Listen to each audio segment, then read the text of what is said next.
Cuarta edición. Francisco Mochón Morcillo, catedrático de Teoría Económica en la Facultad de Ciencias Económicas y Empresariales de la Universidad Nacional de Educación a Distancia.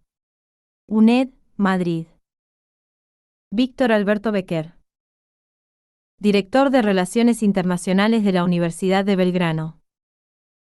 Profesor titular de las Universidades de Belgrano y de Buenos Aires.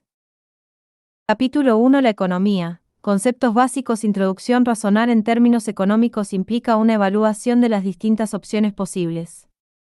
Los ejemplos siguientes muestran que prácticamente a todos se nos plantean alternativas entre las que hay que elegir. Así, cuando un estudiante decide salir a divertirse en los días anteriores a un examen, sabe que, como consecuencia, podría obtener una mala calificación. Si un matrimonio joven decide entregar un anticipo para comprarse un departamento, es posible que ese año tenga que sacrificar sus vacaciones de verano y no pueda renovar el automóvil. A un empresario que ha obtenido unos beneficios razonables, se le plantea la alternativa de reinvertirlos en su empresa, para acelerar su crecimiento, o comprarse un departamento en la costa. El gobierno, cuando elabora los presupuestos generales del Estado, sabe que, si concede más dinero a obras públicas, tendrá que recortar las partidas destinadas a otros fines, tales como salud. 11. La economía y la necesidad de elegir. La economía se ocupa de las cuestiones que surgen en relación con la satisfacción de las necesidades de los individuos y de la sociedad. La satisfacción de necesidades materiales, alimentos, vestido, vivienda, y no materiales, educación, ocio, etc., de una sociedad obliga a sus miembros a llevar a cabo determinadas actividades productivas. Mediante estas actividades se obtienen los bienes y los servicios que se necesitan, entendiendo por bien todo medio capaz de satisfacer una necesidad, tanto de los individuos como de la sociedad. La economía se ocupa de la manera en que se administran los recursos escasos, con el objeto de producir diversos bienes y distribuirlos para su consumo entre los miembros de la sociedad. Por eso algunos autores la han denominado también la ciencia de la elección. La economía estudia cómo las sociedades administran los recursos escasos para producir bienes y servicios, y distribuirlos entre los distintos individuos. En la vida real elegimos constantemente. Con acento veces la elección se refiere a temas menores, como la bebida que tomamos en un bar, la cantidad de dinero que destinamos a las vacaciones o al ocio, pero otras veces tenemos que elegir en asuntos más importantes, como la profesión que deseamos ejercer o la adquisición de una vivienda. Los consumidores, las empresas y el sector público tienen que plantearse constantemente alternativas a la hora de actuar y decidir cuál de ellas es la más conveniente.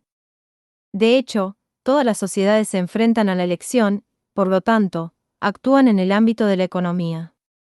La economía se estudia según dos enfoques, el microeconómico y el macroeconómico. La microeconomía estudia los comportamientos básicos de los agentes económicos individuales, capítulos 2 a 11. La macroeconomía, por el contrario, analiza competamientos agregados o globales, y se ocupa de temas como el empleo, la inflación o el producto total de una economía. La microeconomía estudia el modo en que toman decisiones los hogares y las empresas y la forma en que interactúan. La macroeconomía estudia los fenómenos que afectan al conjunto de la economía. La escasez y la elección. El problema económico y, en consecuencia, la economía, surge porque las necesidades humanas son, en la práctica, ilimitadas, mientras que los recursos económicos son limitados y, por lo tanto, también los bienes económicos. La escasez no es un problema tecnológico sino de disparidad entre deseos humanos y medios disponibles para satisfacerlos.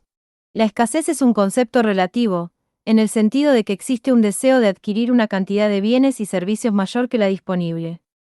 Los individuos tratan de cubrir inicialmente aquellas necesidades que son biológicas o primitivas, esto es, relacionadas con la alimentación, la vivienda y el vestido.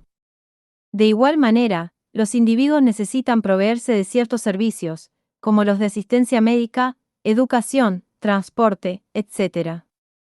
Una vez cubiertas las necesidades mencionadas, se ocupan de otras que hacen placentera su vida, si bien el nivel de cobertura de estas dependerá del poder adquisitivo de cada individuo en particular.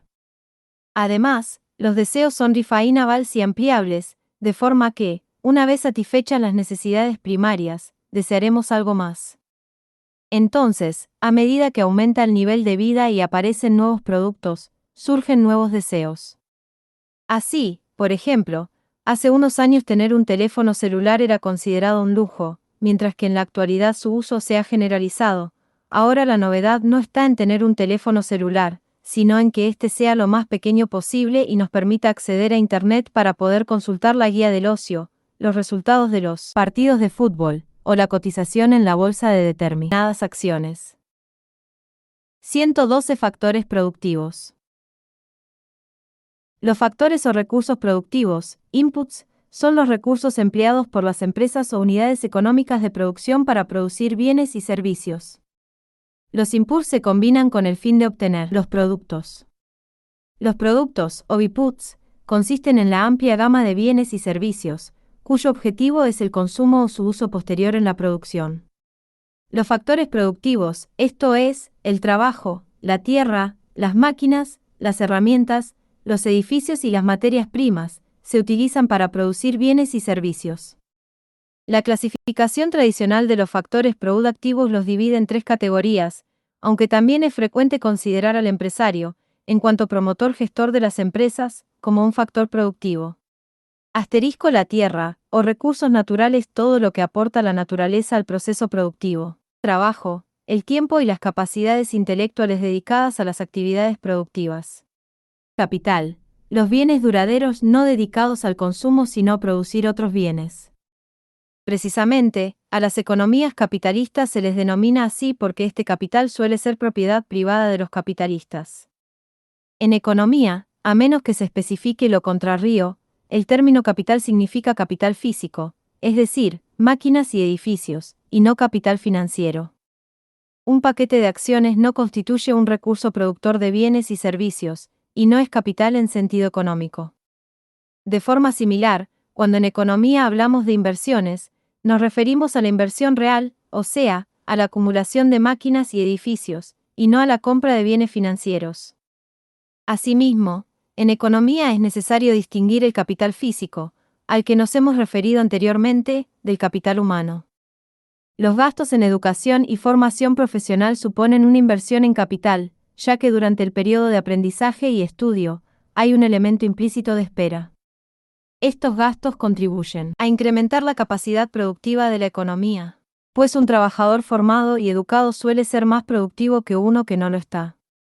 El capital humano está constituido por los conocimientos y cualificaciones adquiridos por los individuos por medio de la educación y de la experiencia.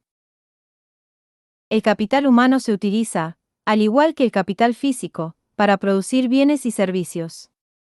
Prácticamente, todo trabajo requiere algún capital humano. Así, por ejemplo, para ser profesor hay que formarse previamente, y para encargarse de las relaciones públicas de un complejo hotelero es preciso dominar varios idiomas.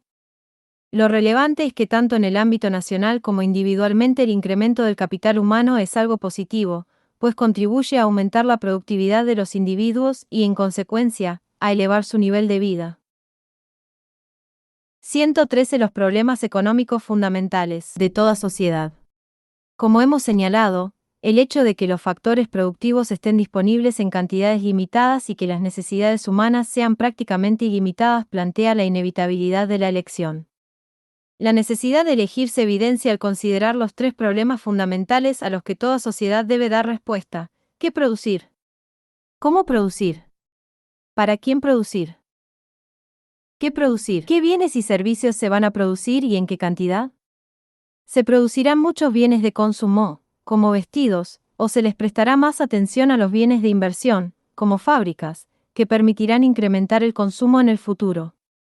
¿Se van a producir muchos vestidos de escasa calidad o pocos de una calidad buena? ¿Se incrementará la producción de bienes materiales, tales como alimentos y automóviles, o se potenciará la producción de servicios destinados a ocupar el ocio, como conciertos y espectáculos teatrales? ¿Cómo producir? ¿Cómo se producirán los bienes y servicios? ¿Con qué recursos y con qué técnica producirán las empresas? ¿Qué personas desarrollarán cada una de las distintas actividades? La energía que se empleará procederá de centrales hidráulicas, térmicas, nucleares o solares. La producción será prioritariamente artesanal o tan mecanizada que incluso se llegue a emplear robots. Las grandes empresas serán de propiedad privada o de propiedad pública. ¿Para quién producir? ¿Para quién será la producción? ¿Quiénes consumirán los bienes y servicios producidos? En otras palabras, ¿cómo se va a distribuir el total de la producción nacional entre los diferentes individuos y familias? Se tenderá a que la distribución del ingreso sea igualitaria o, por el contrario, se permitirá que se produzcan diferencias muy acusadas. En una economía como la Argentina, las respuestas a las tres preguntas básicas que se plantean en toda sociedad las dan los distintos agentes en una multitud de mercados, véase capítulo 2, apartado 2.5. Los individuos deciden qué productos y servicios van a comprar, a qué profesión van a dedicarse y cuánto dinero ahorrarán. Las empresas deciden qué productos y servicios van a producir y cómo van a producirlos.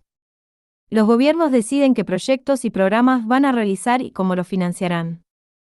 Estas decisiones se plasman en los presupuestos del Estado, véase capítulo 14. En cualquier caso, la clave radica en la actuación de una amplia red de mercados. 114. La economía positiva y la economía normativa.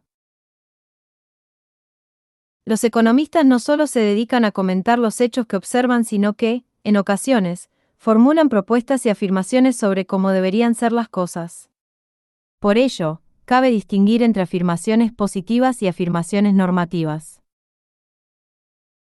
Las afirmaciones positivas son explicaciones objetivas del funcionamiento de los fenómenos económicos, tratan sobre lo que eso podría ser. Las afirmaciones normativas ofrecen prescripciones para la acción basadas en juicios de valor personales y subjetivos, tratan de lo que debería ser. La economía positiva se dedica a establecer proposiciones del tipo, si se dan tales circunstancias, entonces tendrán lugar tales acontecimientos. Desde un punto de vista positivo, las posiciones de los economistas deberían ser esencialmente las mismas para una amplia gama de cuestiones sobre las cuales existe prácticamente unanimidad entre ellos. De lo anterior no debe inferirse que en economía no existen discrepancias, ya que hay temas que no están completamente resueltos y, por lo tanto, el debate continúa abierto. En este sentido, puede afirmarse que las discrepancias más frecuentes entre los economistas surgen al formular afirmaciones normativas. Las proposiciones acerca de lo que debería ser responden a criterios éticos, ideológicos o políticos sobre lo que se considera deseable o indeseable. Desde un punto de vista normativo, el economista formula prescripciones sobre el sistema económico basándose en sus propios juicios, y no exclusivamente en razonamientos científicos. Así, al estudiar, por ejemplo, el peso relativo del sector público, trata de responder a la cuestión de si éste debería aumentar o reducir su importancia dentro del contexto global de la actividad económica. Por el contrario, un enfoque positivo se limitaría a indicar la importancia relativa del sector público, sin entrar en valoraciones. En la vida real, sin embargo, los componentes positivo y normativo de la ciencia económica, esto es, la economía positiva y la economía normativa, se mezclan de modo tal que resulta muy difícil separarlos. La mayoría de los economistas tienen puntos de vista personales sobre cómo debería funcionar la sociedad, y es muy difícil que los ignoren cuando recomiendan una política económica determinada. La economía positiva se ocupa de ofrecer explicaciones objetivas sobre el funcionamiento de la economía. La economía normativa se refiere a los preceptos éticos y normas de justicia. No debe olvidarse que cualquier análisis implica una evaluación de los hechos, y muchas veces estos son susceptibles de más de una interpretación. Obviamente, en el momento de establecer interpretaciones es muy difícil evitar que nuestras propias valoraciones influyan en la percepción que tenemos acerca de cómo funciona realmente un sistema económico. En cualquier caso, los economistas no solo se limitan a formular afirmaciones sobre lo que debería ser, sino que utilizan su conocimiento de la realidad y el soporte de la teoría económica para tratar de incidir sobre la economía y transformarla en el sentido que consideran conveniente. Si no existiera la posibilidad de influir sobre la actividad económica a través de políticas económicas, con el objeto de cambiar ciertos sucesos que se consideran desfavorables, la economía sería una disciplina meramente descriptiva e histórica. Para ello, se puede acudir a dos tipos de políticas: las microeconómicas, que inciden en el funcionamiento de mercados específicos, como, por ejemplo, las políticas que regulan la fijación de los precios de la energía, y las macroeconómicas, que se ocupan de temas tales como el control de la inflación o el estímulo para la creación de empleo a nivel global. Y la frontera de posibilidades de producción, FPP, y el coste de oportunidad. En la vida real las necesidades son ilimitadas. Siempre queremos más carreteras, más servicios de salud, más pensiones, más educación, más de casi todo. Sin embargo, con los recursos disponibles solo se puede conseguir un determinado conjunto de bienes y servicios. A la representación de este conjunto de bienes y servicios en forma gráfica la denominamos frontera de posibilidades de producción, FPP. La curva de transformación o frontera de posibilidades de producción, FPP, muestra la cantidad máxima posible de unos bienes o servicios que puede producir una determinada economía con los recursos y la tecnología de que dispone, y dadas las cantidades de otros bienes y servicios que también produce. 1.2.1 Frontera de posibilidades de producción, FPF. La FPP expone un hecho importante. En una economía que cuenta con miles de productos, las alternativas de elección son numerosas. Para simplificar el problema, consideremos una economía que dispone de una dotación fija de factores productivos, que supondremos todos empleados, y en la que se producen solo dos tipos de bienes, computadoras personales y teléfonos celulares. Si a partir de una situación dada se decide producir y armas computadoras personales, y se orientan los esfuerzos en esa dirección, se tendrá que aceptar una producción menor de teléfonos celulares. Resulta, pues, que para poder cubrir mejor las necesidades de computadoras personales habrá que sacrificar una cierta cantidad de teléfonos celulares, ya que se ha supuesto que solo se producen dos bienes. Por lo tanto, aumentar la producción de computadoras personales tiene un costo para la sociedad en términos de los teléfonos celulares que se han dejado de producir. Diferentes posibilidades que se le presentan a la economía en cuestión se pueden reflejar acudiendo a un ejemplo numérico. Las distintas opciones son las combinaciones posibles de computadoras personales y teléfonos celulares, de las cuales 5 se muestran en el cuadro 1.1 y en la figura 1.1. La frontera de posibilidades de producción muestra el máximo de combinaciones de productos que la economía puede producir utilizando todos los recursos con los que cuenta, y manifiesta la disyuntiva existente en el sentido de que una mayor cantidad producida de un bien supone una disminución de otro. La FPP ilustra una característica fundamental, y es que la economía es la ciencia de la elección. Hay que optar entre distintas alternativas, pues la vida real siempre plantea disyuntivas entre las que hay que establecer prioridades. Una simple mirada a nuestro entorno nos dice que no hay nada gratis y que tomar decisiones implica cambiar un objetivo por otro. La frontera de posibilidades de producción o curva de transformación está formada por todos los puntos intermedios entre las situaciones que muestra el cuadro 1.1. Todos los puntos de esta curva son, en principio, igualmente deseables, pero las posiciones más interesantes parecen ser aquellas en las que se produce cierta cantidad de ambos bienes, pues tanto los teléfonos celulares como las computadoras son productos que desean los individuos. En el ejemplo de la tabla partimos de una situación extrema, 4, dado que no hay producción de computadoras porque todos los recursos se emplean para fabricar teléfonos celulares. A partir de esta situación inicial se va aumentando la producción de computadoras a costa de reducir el número de unidades de teléfonos celulares. 12.2 El costo de oportunidad.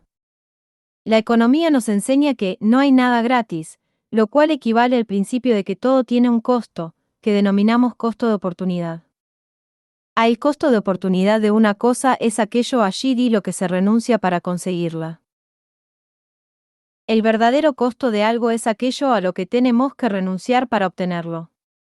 Esto es así, tanto para los individuos, los hogares o familias, como para las empresas o el Estado. Así, por ejemplo, a un estudiante que cuenta con un presupuesto determinado para pasar una semana de vacaciones, las alternativas que se le plantean pueden sintetizarse en los términos siguientes. 1. Viajar a un sitio más o menos cercano, con un costo de transporte bajo, lo cual le permitirá contar con una cantidad de dinero relativamente elevada para poder ir a hoteles y restaurantes buenos y gastar más en esparcimiento y regalos. 2. Viajar a un lugar lejano y exótico, destinando la mayor parte de su presupuesto al viaje y quedándose con poco dinero para hoteles y demás gastos. En este sentido, podemos decir que el costo de oportunidad de viajar a un lugar lejano es contar con un menor presupuesto para el resto de los gastos. Al concepto de costo de oportunidad, entendido como lo que hay que entregar para obtener algo, podemos precisarlo a partir de la frontera de posibilidades de producción. Si una economía se encuentra sobre la frontera de posibilidades de producción, y todos los recursos se están utilizando plenamente, se enfrenta a una disyuntiva: producir una cantidad mayor de un bien exigirá producir menos de otro. La opción que debe abandonarse para poder producir u obtener otra cosa se asocia, en economía, al concepto de costo de oportunidad. En términos más precisos, si estamos obteniendo una combinación determinada de bienes empleando eficazmente todos los recursos de que dispone la sociedad, y quisiéramos producir algunas unidades más de uno de los bienes, esto tendrá que hacerse a costa de reducir la producción de otro. Esta elección entre los dos bienes indica que el costo de obtener más unidades de uno, en nuestro caso, computadoras personales, es precisamente dejar de producir algunas unidades del otro, es decir, de teléfonos celulares, figura 1.1. En el caso particular comentado llamamos costo de oportunidad de una computadora personal a la cantidad de unidades de teléfonos celulares que es preciso dejar de producir para obtenerla. Como muestra el cuadro 1, columna 4, los incrementos de la producción de computadoras que resultan al desplazarnos desde A hacia E van elevando cada vez más el costo de oportunidad. Así, el costo de oportunidad de producir una computadora personal es un teléfono celular, la diferencia entre 18 y 17, que debe sacrificarse para desplazarse del punto A al B. La siguiente computadora tiene un costo de oportunidad de 3 teléfonos celulares, paso de B a C, y la cuarta exige el sacrificio de 9 teléfonos celulares. El costo de oportunidad de una decisión es aquello a lo que se debe renunciar para obtener algo.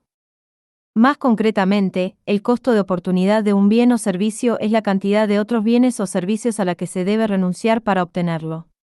También los individuos se enfrentan al costo de oportunidad. Por ejemplo, la opción de estudiar una carrera universitaria significa renunciar, durante los años que duran los estudios, a otras cosas que podrían hacer, como trabajar.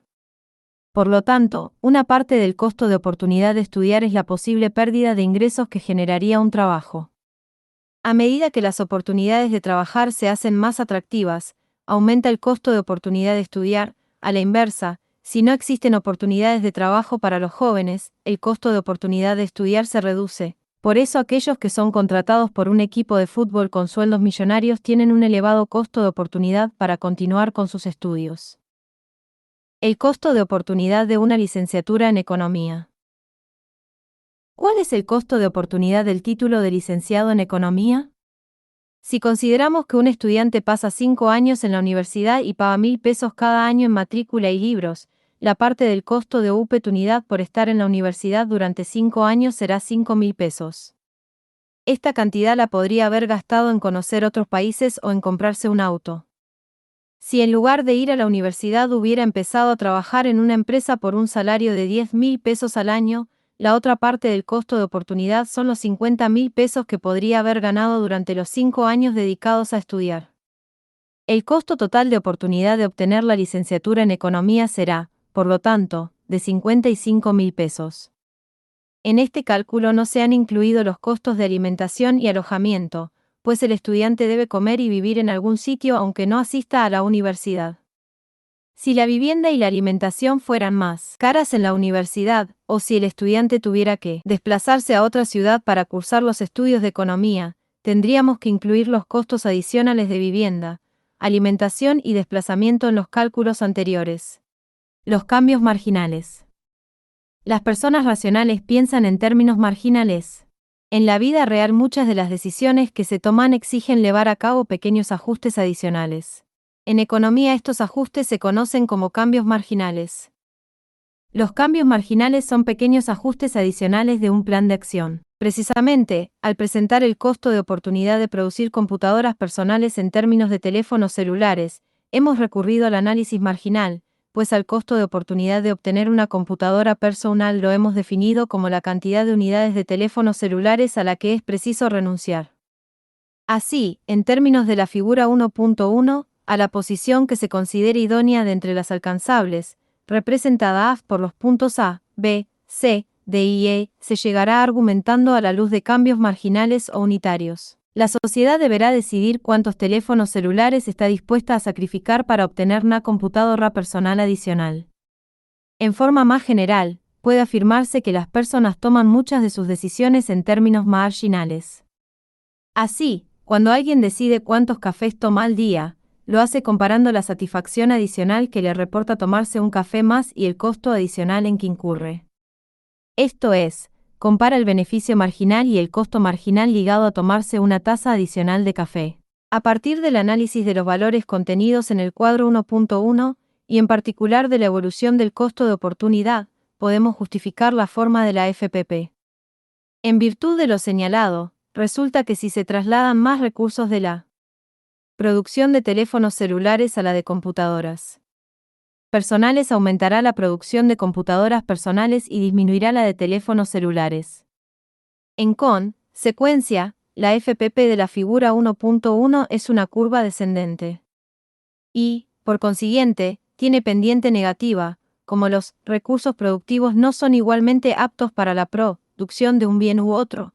Los valores del costo de oportunidad aumentan de la manera que muestran el cuadro 1.1 y la figura 1.1.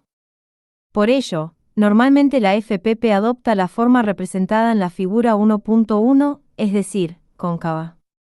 De la concavidad de la frontera de posibilidades de producción, por lo tanto, el aumento del costo de oportunidad se puede justificar recurriendo a la ley de los rendimientos decrecientes. Esta ley se refiere a la relación entre factores productivos y bienes obtenidos en el proceso productivo. De forma intuitiva podemos establecerla diciendo que existen rendimientos decrecientes en la producción de un bien, si la cantidad de producto adicional, que obtenemos cuando añadimos sucesivamente unidades adicionales iguales de unos factores en relación con otro u otros factores que permanecen fijos, es cada vez menor. Véase capítulo 5, apartado 5.2. Supongamos que realizamos un experimento controlado, que consiste en añadir unidades sucesivas de trabajo más 2 una cantidad fija de capital y equipo. Si al principio no empleamos ningún trabajador, lógicamente no obtendremos nada de producto, véase cuadro adjunto. Imaginemos ahora que añadimos una unidad de trabajo, 8 horas al día, a la cantidad fija de capital. En estas condiciones se obtienen 4 computadoras al año. En el cuadro adjunto se muestran los resultados de las distintas etapas del experimento, que consisten en ir añadiendo una unidad de trabajo adicional. La primera unidad de trabajo agrega a la producción 4 computadoras, la segunda, 3, la tercera, 2 y la cuarta unidad una computadora. Así pues, los resultados del experimento ilustran la ley de los rendimientos decrecientes. Esta es una relación económica frecuentemente observada, pero no tiene validez universal para todo tipo de tecnologías, y se puede enunciar diciendo que, al añadir unidades adicionales iguales de trabajo a una unidad dada de factor fijo, capital y equipo, los incrementos que se obtienen en la producción de computadoras son cada vez menores. La ley de los rendimientos decrecientes refleja el hecho de que, para conseguir cantidades adicionales iguales de un bien, la sociedad ha de utilizar cantidades crecientes de FI-citores. Si existen rendimientos decrecientes en la producción de un bien, el costo de oportunidad de producir unidades sucesivas de este es cada vez mayor. En una economía con solo 2 bienes, para producir unidades adicionales de uno de ellos, dada la existencia de rendimientos decrecientes, hará falta sustraer cada vez más recursos de los que se estaban utilizando en la producción del otro bien. Consecuentemente, el costo de oportunidad será creciente, véase cuadro 3,1, capítulo 5. De forma intuitiva podemos decir que el costo de oportunidad aumenta en función de la especialización de los factores productivos. Supongamos ahora el caso de una empresa que se dedica a diseñar y programar videojuegos. El año pasado esta empresa produjo 10 videojuegos y tenía contratados a 10 programadores. De cara al próximo ejercicio, para decidir si contratará o no un programador adicional, el gerente comparará el beneficio que le reporta producir un videojuego adicional con el costo adicional en que incurrirá al contratar a un programador más. Los cambios marginales, la decisión de abrir un día más un hotel de temporada. En economía frecuentemente resulta interesante ver cómo cambia una variable cuando otra experimenta una pequeña variación. Por ejemplo, a un estudiante que durante las vacaciones de verano trabaja en un hotel le interesará saber en cuánto se incrementará su salario semanal, esto es, cuál será la variación marginal de su salario, si decide trabajar una hora más a la semana. Una variación marginal de una variable es una pequeña variación del valor de esta. El principio marginal, partiendo del concepto de variación marginal, es una regla simple para facilitar la toma de decisiones a los individuos, las empresas y los gobiernos. Podemos utilizarlo para saber cómo afecta una variación de una variable en una unidad, una variación marginal, al valor de otra. Por ejemplo, el dueño de un hotel de la costa, que suele cerrar a fines de marzo, se plantea la posibilidad de mantener abierto el hotel un día más. Para ello debe comparar el ingreso adicional que obtendría por tener abierto un día más el hotel, que denominamos ingreso marginal, con el costo adicional resultante de abrir un día más el establecimiento, lo que se conoce como costo marginal. El principio marginal nos dice que debemos continuar aumentando la actividad, o sea, manteniendo el hotel abierto, mientras el ingreso marginal, es decir, lo que se añade a los ingresos, sea mayor que el costo marginal, esto es, lo que se añade a los costos como consecuencia de abrir un día más el hotel. Véase capítulo 5. El principio marginal establece que se debe aumentar una actividad si su ingreso marginal es mayor que el costo marginal. El principio marginal puede utilizarse para analizar todo tipo de decisiones relacionadas con la cantidad de actividad que debe realizarse como, por ejemplo, abrir una hora más un establecimiento comercial o construir más carreteras en una determinada región. 13. Las teorías y los modelos económicos. La ciencia económica trata de comprender cómo funcionan las economías de los distintos países. Esta comprensión exige contar con teorías y modelos que expliquen el funcionamiento de los fenómenos económicos. 13.1. Las teorías, los supuestos y el método científico. Las teorías nos permiten poner en orden lo que observamos con el fin de explicar el porqué de ciertos acontecimientos o justificar la relación entre dos o más cosas. Teorizar no es un lujo sino una necesidad. La teoría económica provee una estructura lógica para organizar y analizar datos económicos. Sin teorías lo único que podrían hacer los economistas sería observar y describir lo que ven. Una teoría es una explicación del mecanismo que subyace en los fenómenos observados. Por un lado, las teorías pretenden explicar por qué se observan en el mundo real determinados acontecimientos o por qué se da una relación entre dos o más variables. Por el otro, tratan de facilitar la predicción de las consecuencias de algunos acontecimientos. Una variable económica es algo que influye en las decisiones relacionadas con los problemas económicos fundamentales o algo que describe los resultados de esas decisiones. Para llevar a cabo estas tareas, las teorías están compuestas por un conjunto de definiciones y por una serie de supuestos e hipótesis sobre el comportamiento de las variables económicas. Por ejemplo, el consumo es una variable económica que tiene relación con numerosos problemas de la vida real. Si aumenta el consumo, las empresas responderán con un aumento de la producción, otra variable, y tendrán que incrementar la inversión y el empleo, que también son variables económicas. El papel de los supuestos. Los supuestos que integran las distintas teorías son proposiciones cuya validez se toma como dada y se introducen porque conheretan los modos de conducta de los agentes económicos. Probablemente los supuestos más característicos utilizados en economía sean, por un lado, que los agentes económicos actúan de forma racional, esto es, que son lógicos en el planteamiento de los problemas y en las soluciones que eligen, por el otro, que los individuos son utilitaristas o egoístas y, en consecuencia, siempre tratan de maximizar alguna magnitud. Los supuestos son proposiciones cuya validez se toma como dada y se introducen porque concretan los modos de conducta de los agentes económicos. Con respecto a los dos tipos básicos de agentes considerados en microeconomía, los consumidores y los oferentes productores, formulamos los siguientes supuestos de comportamiento. Suponemos que el consumidor actúa racionalmente y maximiza el grado de satisfacción, utilidad, que le proporciona el consumo de los bienes, sometido a la restricción presupuestaria, véase capítulo 4. Por otro lado, suponemos que el productor actúa racionalmente cuando maximiza sus beneficios, es decir, la diferencia entre los ingresos por ventas y los costos de producción, véase capítulo 5. En relación con los supuestos generalmente introducidos en economía, es frecuente criticar su falta de realismo. En este sentido, cabe argumentar que las teorías no deben evaluarse a la luz del mayor o menor realismo de los supuestos empleados por ellas, sino a través de la validez de las predicciones que se realizan en función de ellas. Desde esta óptica, una teoría será válida siempre y cuando lo sean las consecuencias o predicciones que se formulen a partir de ella. Las teorías no deben evaluarse por el realismo de sus supuestos sino por la validez de sus predicciones. La investigación económica. Al igual que la medicina, que tiene que investigar para poder avanzar en el tratamiento de las enfermedades, la economía, para poder profundizar en el conocimiento de la realidad y en la formulación de teorías explicativas, también necesita investigar. El procedimiento normalmente seguido en el desarrollo de la investigación en economía tiene 3 fases. Esquema 1.1. En la primera se observa un fenómeno y se analiza la razón por la que puede existir una determinada relación. En la segunda se formula una serie de hipótesis y se desarrolla una teoría que intenta explicar el fenómeno observado.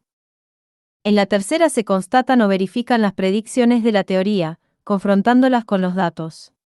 Pointer, ¿no construye usted teorías a medida que avanza en la investigación? Preferiría encontrar hechos, respondió Pointer. Naturalmente, si no hay forma de encontrar un hecho por ninguna parte, hay que buscarlo como una teoría. Los dos hombres guardaron entonces silencio, perdidos en meditaciones. De Craig Poisoning Mystery, página 65. Citado por F. Seuten en Teoría y Método en Economía, Aguilar. Se cuenta con frecuencia la anécdota de aquel alumno que interrumpió a su profesor en medio de una clase de teoría económica y le dijo: «Me sabe mal cortarle así, pero en el mundo real». A lo que el profesor, sin dejarlo concluir, respondió, herido: «Señor Waldorf, debe usted recordar que el mundo real constituye un caso particular y, por consiguiente, no necesitamos tenerlo en cuenta». R. Mackenzie y G. Tallack, La nueva frontera de la economía. Espasa Calpe, 1980. Así, pues, en economía se emplea tanto el método inductivo, aquel que parte de la observación de la realidad para obtener principios generales, como el método deductivo, aquel que consiste en el empleo de deducciones lógicas extraídas de axiomas a priori sin recurrir a la observación empírica. Véase esquema 1.1. La cláusula ceteris paribus. La investigación económica se enfrenta a la dificultad de realizar experimentos controlados con los agentes económicos. Para paliar los efectos de esta dificultad es frecuente introducir la condición ceteris paribus en los modelos económicos. Esta condición consiste en suponer que si, por ejemplo, estamos estudiando la incidencia del precio de los automóviles en la cantidad demandada de este bien, las demás variables que inciden en la demanda de automóviles, excepto el precio, permanecen constantes. Solo de esta forma podemos analizar el efecto de un cambio en el precio de los automóviles, ceteris paribus, en la cantidad demandada de este bien. Los juicios de Yale. Los economistas son miembros de una sociedad que tiene valores ideológicos, esto es, juicios de valor que los individuos aprenden y absorben, muchas veces de forma inconsciente. Estos juicios de valor influyen en las cuestiones que el científico estudia, el tipo de preguntas que se hace, los conceptos que emplea y las hipótesis que formula, y pueden restar objetividad al análisis de los fenómenos económicos. La incorporación de juicios de valor no es exclusiva de la economía. En la filosofía de la ciencia se acepta, en forma generalizada, que toda investigación científica implica elementos subjetivos importantes. El ideal de una explicación de los hechos puramente objetiva, libre de juicios de valor y de elementos subjetivos, ha sido abandonado. Las discrepancias entre los economistas. Es frecuente que el hombre de la calle se formule la siguiente pregunta: si la economía es una disciplina científica, ¿por qué los economistas discuten tan a menudo, como si discreparan en casi todo?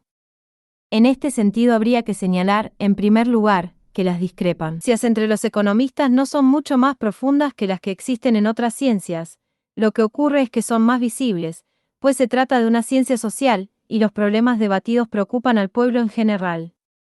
Esto no sucede en otras disciplinas, ya que quedan reducidos a la comunidad científica.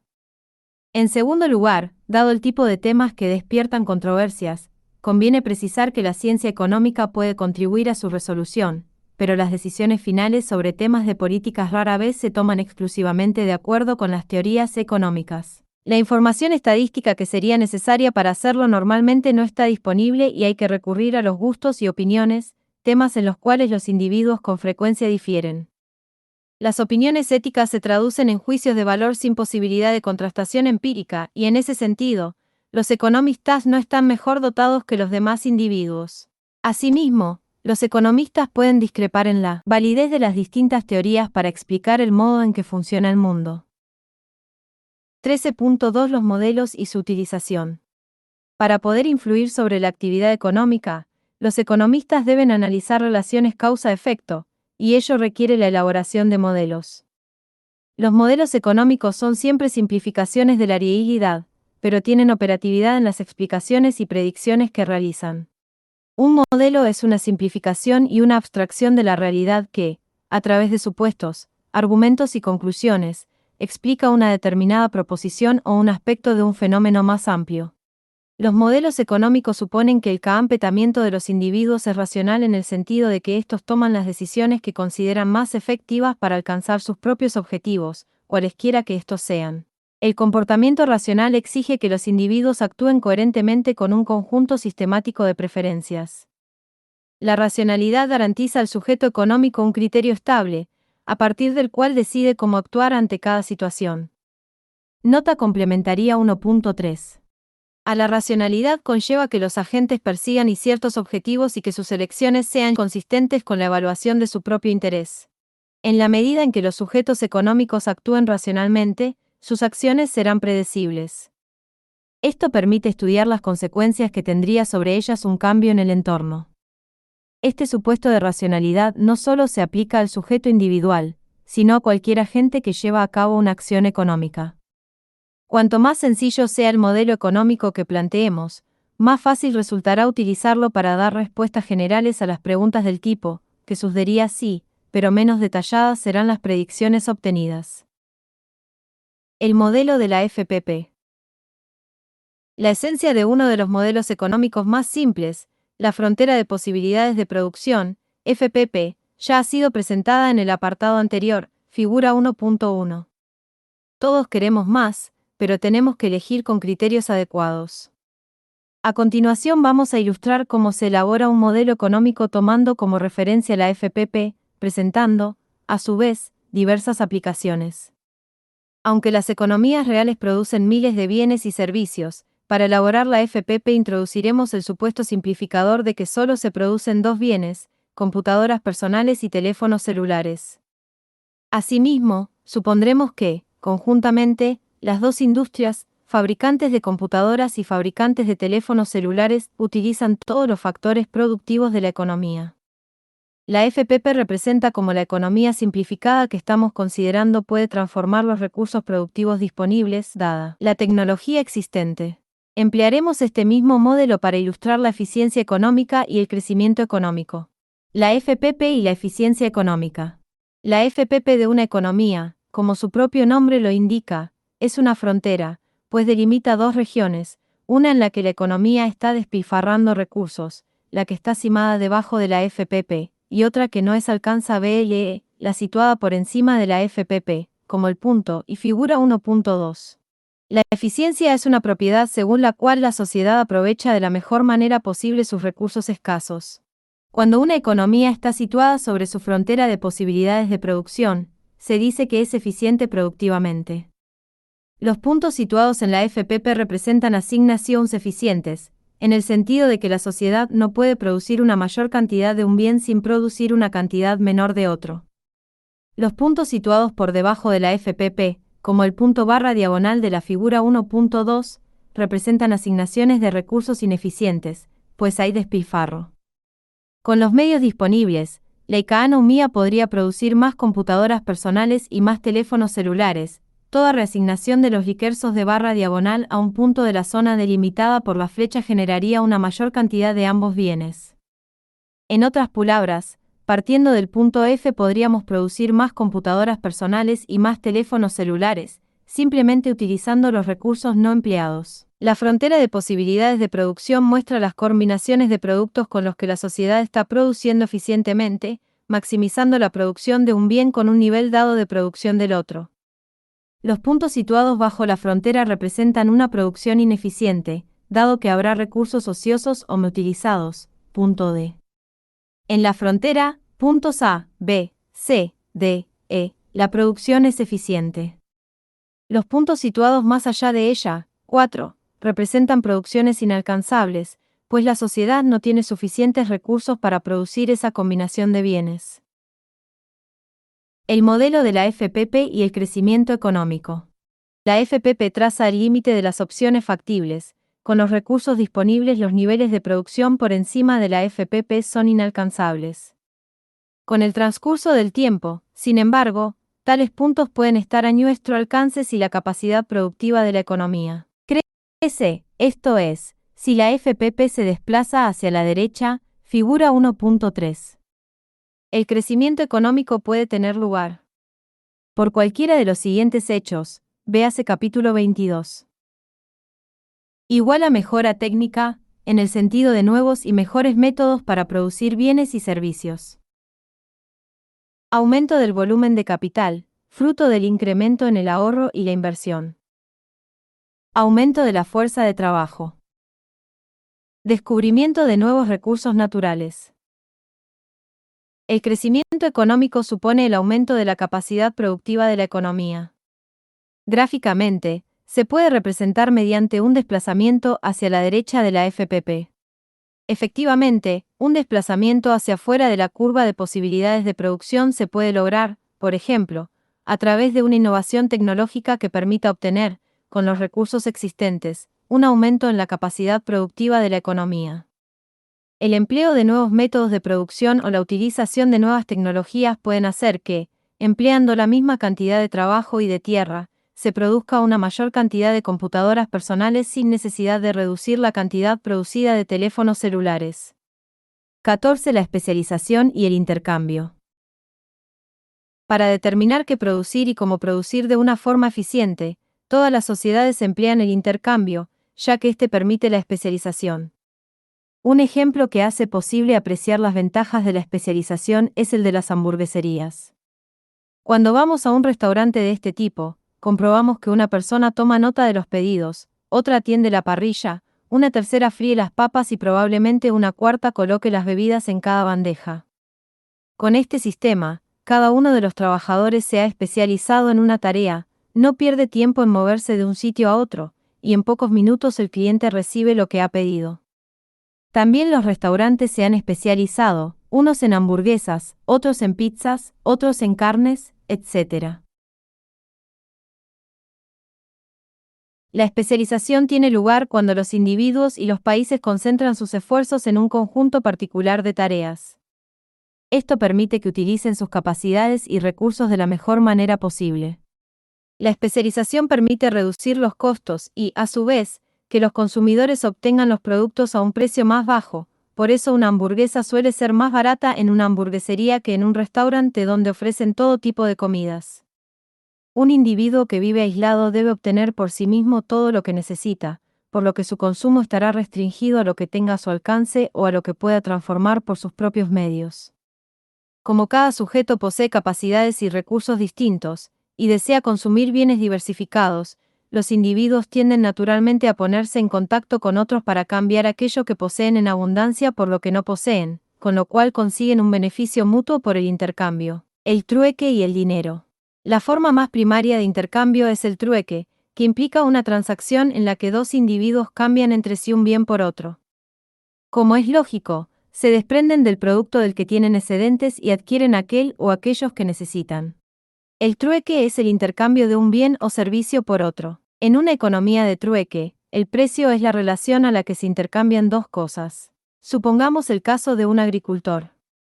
Lo normal es que, como fruto de su especialización productiva, se encuentre con más productos agrícolas de los que necesita, y es probable que desee variar su dieta alimentaria adquiriendo algo de carne.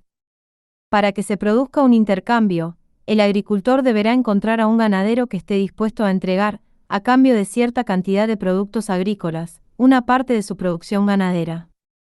El trueque realizado de esta forma tiene serios inconvenientes.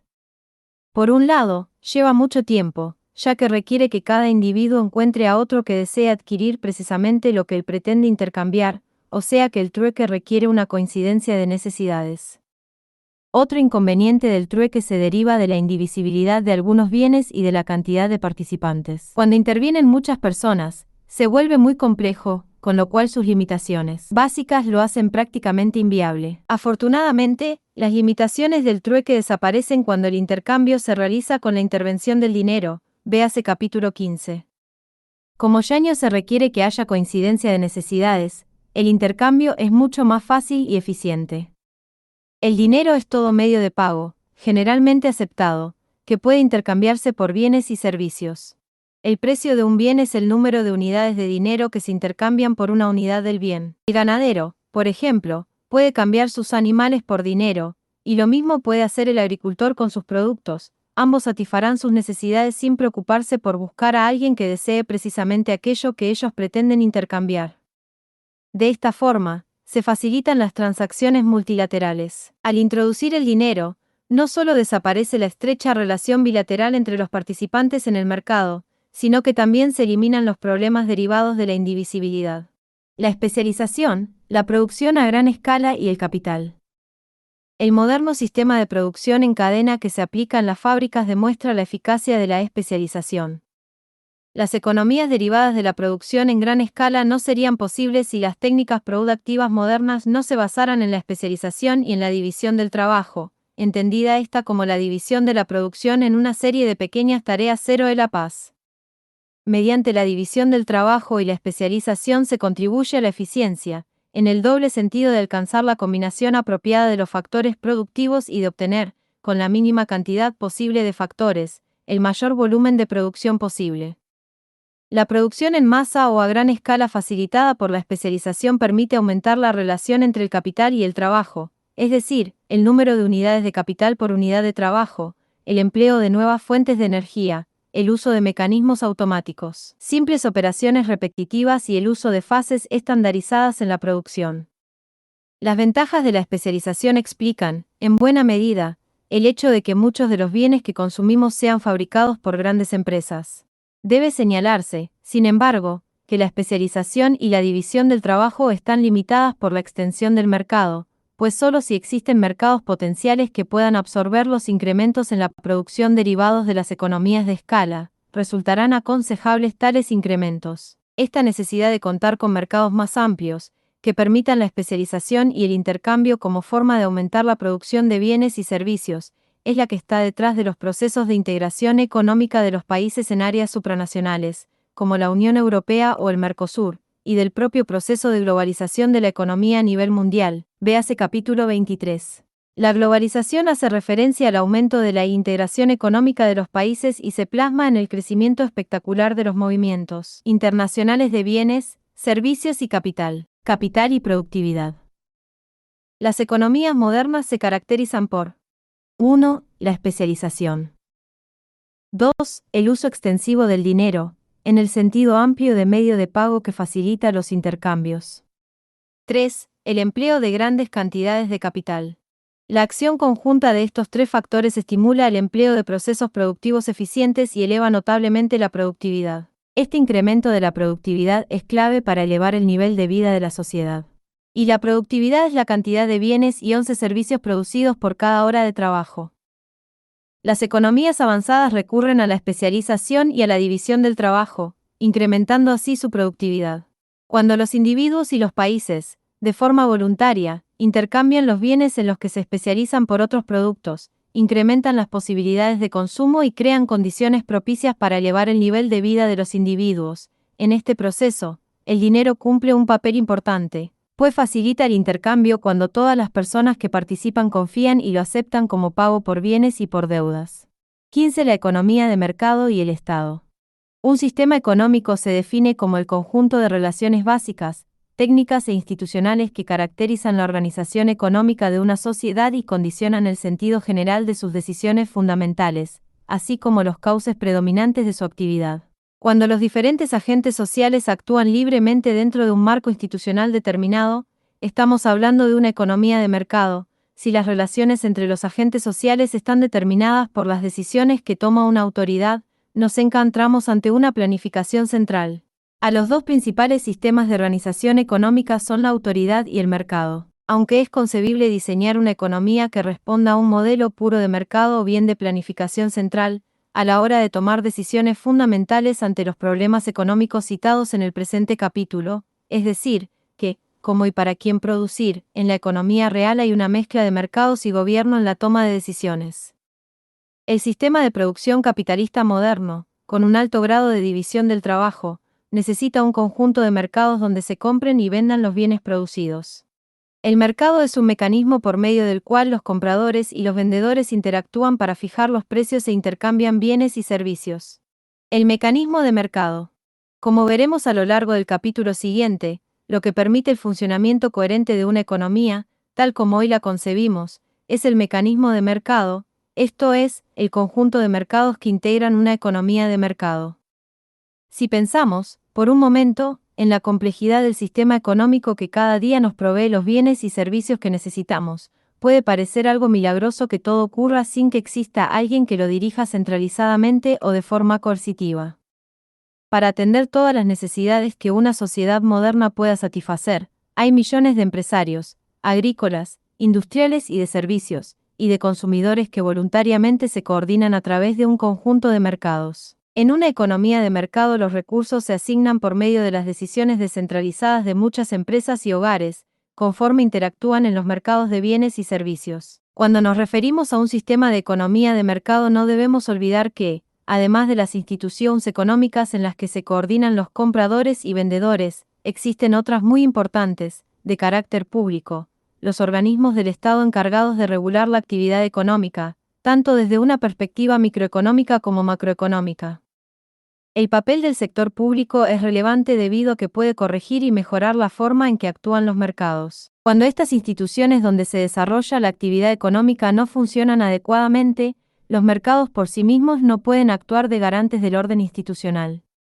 En una economía de mercado nadie decide cuántos automóviles se deben producir ni cuántas compañías de seguros deben existir. De hecho, una economía de mercado es un mecanismo elaborado para coordinar a los individuos, a las actividades y a los empresarios a través de un sistema de precios y mercados. En cierto modo, el mecanismo de mercado es un instrumento de comunicación para interrelacionar el conocimiento y las acciones de millones de individuos. Sin que nadie se encargue de diseñarlo, el mecanismo de mercado permite resolver, de la mejor forma posible, los problemas de consumo, producción y distribución. En este mecanismo los precios desempeñan un papel clave. El precio de un bien es su valor expresado en dinero. Los precios representan los términos en los que las personas y las empresas intercambian voluntariamente las diferentes mercancías. El Estado, los precios y los mercados. El sistema de economía de mercado funciona con un alto grado de eficiencia y de libertad económica. Los agentes económicos, tanto las empresas como los individuos, actúan guiados por su propio interés y en forma libre. El sistema de precios, a su vez, estimula a los productores a fabricar los bienes que el público desea.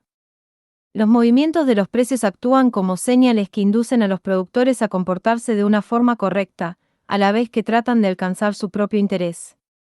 Asimismo, el mercado motiva a los individuos a utilizar cuidadosamente los recursos y bienes escasos, pues los precios actúan racionando las cantidades disponibles. En cualquier caso, el análisis de la realidad nos dice que, en determinadas circunstancias, el Estado puede y debe intervenir, corrigiendo o complementando el libre funcionamiento de los mercados.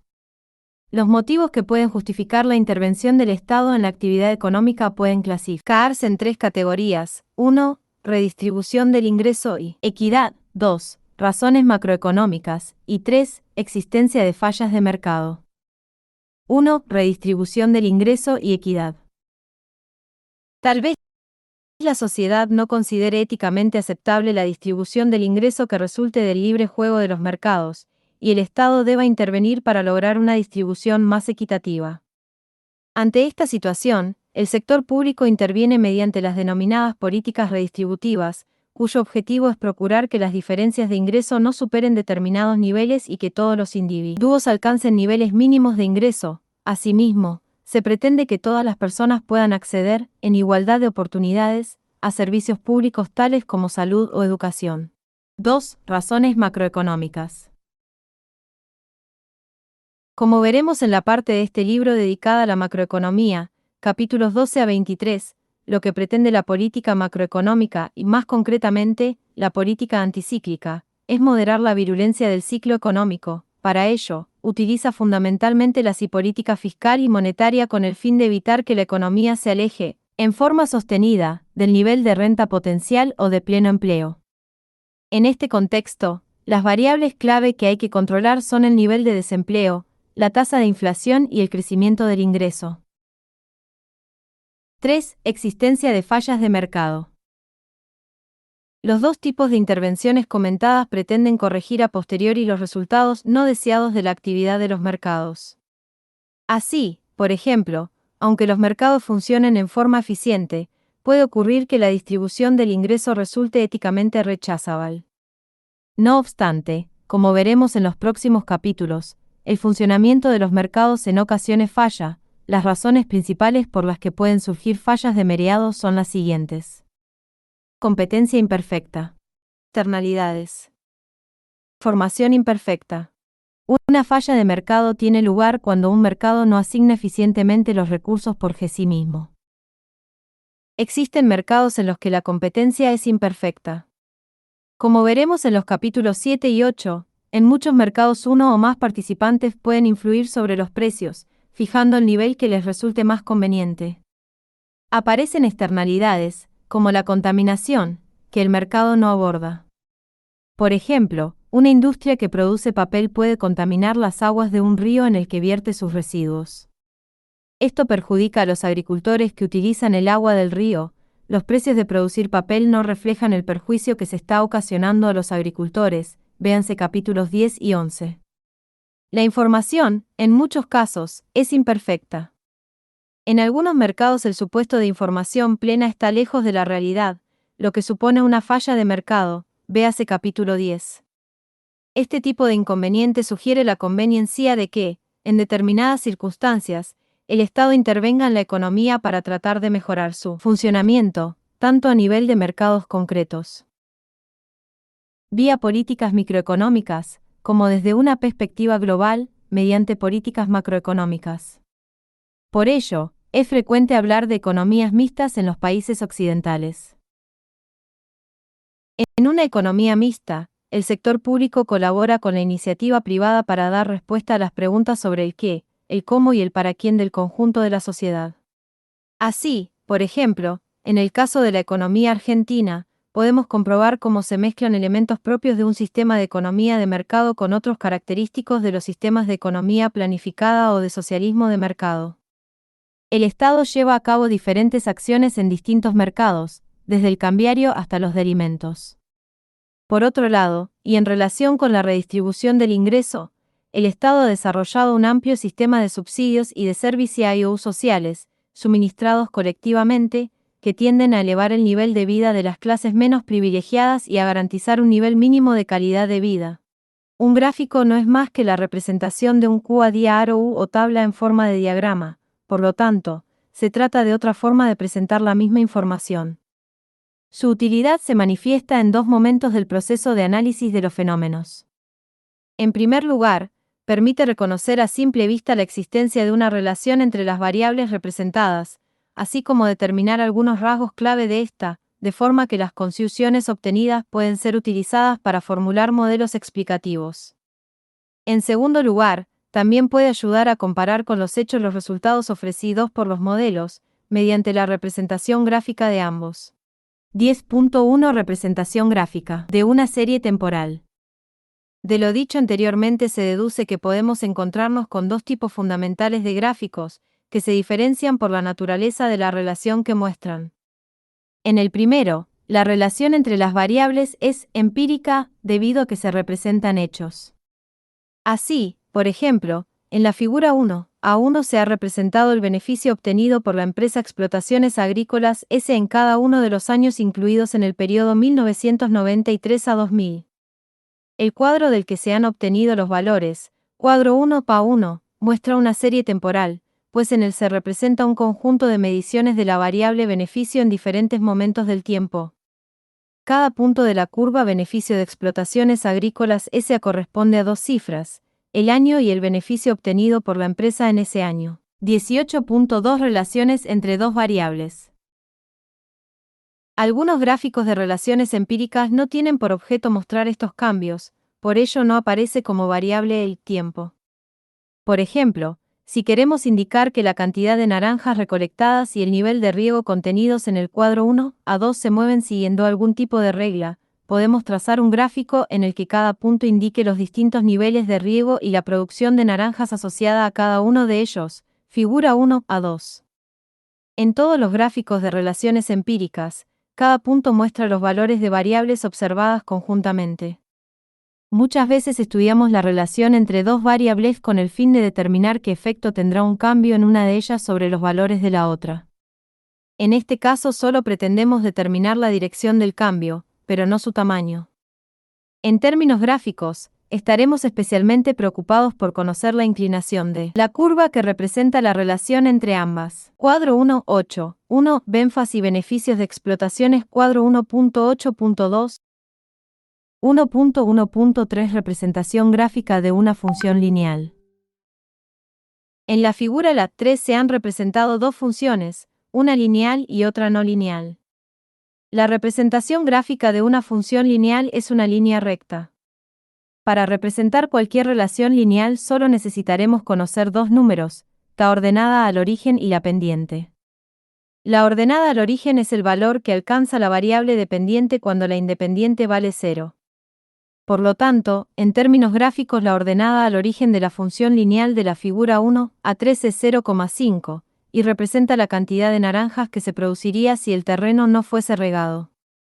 La pendiente de una línea recta, dado que representa el cambio que experimenta la variable explicativa, es constante. La pendiente de la recta creciente de la figura 1 a 3 es 1, puesto que esa es la cuantía en la que aumenta la cantidad recolectada de naranjas cuando se incrementa en una unidad el nivel de riego.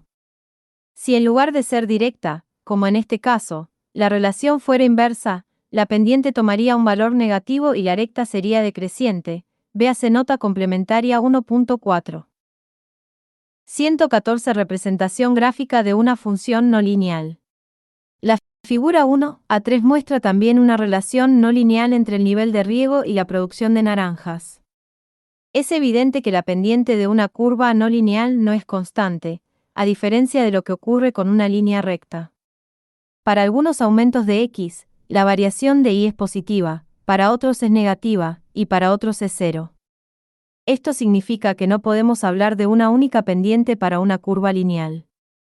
Pero sí es posible definirla, en cada uno de sus puntos, como la pendiente de la tangente en ese punto, siendo esa tangente la línea recta que toca la curva en dicho punto pero no la corta.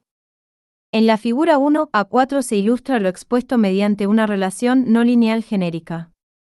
Si comparamos las figuras 1 a 2 y 1 a 3 a fin de comprobar qué modelo puede resultar el más adecuado para representar la relación que nos ocupa, se verifica que la nube de puntos que componen los pares de valores representados en la figura 1.4.2 tiene una forma que se asemeja bastante a la que muestra la curva no lineal representada en la figura 1.4.3. Conforme las sociedades evolucionan y los trabaja, la pendiente de una línea recta representa el cambio que experimenta la variable explicada, que graficamos en el eje de ordenadas, y, cuando cambia la variable explicativa, que graficamos en el eje de abscisas x. La pendiente puede expresarse como un número que mide el cambio en y por cambio unitario en x. La pendiente indica si la relación entre las variables es directa o inversa. Si la pendiente es positiva, la relación es directa, en el sentido de que las variables se mueven en la misma dirección, es decir, cuando crecen o decrecen conjuntamente, figura B. Cuando la pendiente es negativa, la relación es inversa, las dos variables se mueven en dirección opuesta, una aumenta y la otra disminuye, figura A. Cuando la línea es recta, la pendiente es constante a lo largo de todo su recorrido. En el caso de una curva, cambia durante su trayectoria, figura C. Supongamos que deseamos conocer la pendiente en un punto, por ejemplo, el A. Para ello, calculamos la pendiente de la línea recta que es tangente a la curva en dicho punto. Así, pues, la pendiente de una curva en un punto viene dada por la pendiente de la línea recta que es tangente a la curva en ese punto.